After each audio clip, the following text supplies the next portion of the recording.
آمنے سامنے آ گئے ہیں اور جو سینئر نائب صدر ہیں شاہد خاقان عباسی وہ اپنی نائب صدر کا ساتھ دے رہے ہیں کھلے عام، اور نائب صدر جو ہیں وہ اپنے سینئر نائب صدر کا ساتھ دے رہی ہیں۔ اب یہ پارٹی تو ہے ہی، لیکن ان میں کچھ اور بھی رشتے ہیں۔ اب شہباز شریف صاحب چچا ہیں اور مریم نواز شریف ان کی چہیتی بھتیجی ہیں،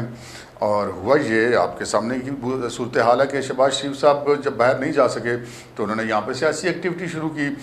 گزشتہ روز انہوں نے ایک ڈنر دیا ہوا تھا جہاں پہ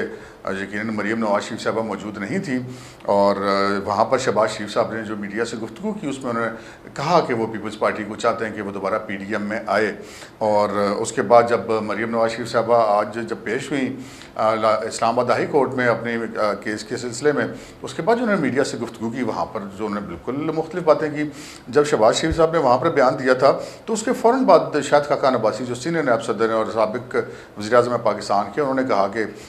یہ مسلم لیگ نون کا بیانیہ نہیں ہے، جبکہ مریم نواز شریف صاحب نے کہا کہ بالکل میں شاہد خاقان عباسی کو سپورٹ کرتی ہوں۔ اب یہاں پہ ایک بڑی عجیب و غریب صورتحال بن گئی ہے۔ بظاہر جو دکھائی دے رہا ہے وہ یہ دکھائی دے رہا ہے کہ مسلم لیگ نون کے صدر شہباز شریف کی پرواز جو ہے وہ کچھ اور ہے، جبکہ مریم صاحبہ کی پرواز جو ہے وہ کچھ اور ہے۔ اب یہاں پہ وہ لوگ بڑے خوش دکھائی دیتے ہیں جو مسلم لیگ نون کے اندر ہمیشہ سے اختلاف تلاش کرنے کی کوشش کرتے رہتے ہیں، اور بظاہر جو چیزیں ہیں وہ ان کی اس جذبے کو تسکین دینے کے لیے بڑا اچھا میٹیریل ہے۔ لیکن جب سے ہم نے ہوش سنبھالا ہے ہم اسی قسم کی باتیں سن رہے ہیں۔ مجھے یاد ہے کہ 80s کے اینڈ میں جب ہم اسکول میں ہوا کرتے تھے اس زمانے میں بھی ایسی باتیں سنتے تھے کہ نواز شریف اور شہباز شریف کی آپس میں بنتی نہیں، اور عموماً جو لوگ موقف میں اختلاف، جو پارٹی کے اندر اختلاف رائے ہے اس کو وہ شاید کو بہت بڑا اختلاف کر کے بیان کیا کرتے تھے۔ شہباز شریف صاحب کو بہت دفعہ ماضی میں بھی ایسی آفرز ہوئی کہ وہ اپنے بھائی کا ساتھ چھوڑ دیں اور وزیر اعظم بن جائیں، لیکن شہباز شریف صاحب نے ماضی میں ایسی کوئی آفر قبول نہیں کی۔ اب جو معاملہ تھا وہ یہ سننے میں آتا کہ جی شہباز شریف صاحب کے پاس کوئی ڈیل موجود ہے اور وہ ڈیل اپنے ڈسکس کرنے کے لیے اپنے بھائی صاحب کے پاس جانا چاہتے ہیں، کیونکہ میاں نواز شریف صاحب کی منظوری کے بغیر تو کوئی ڈیل جو ہے وہ توڑ کہتے ہیں نا پنجابی میں کہ توڑ چڑھ نہیں سکتی، تو اس کے بغیر تو وہ مکمل نہیں ہو سکتی۔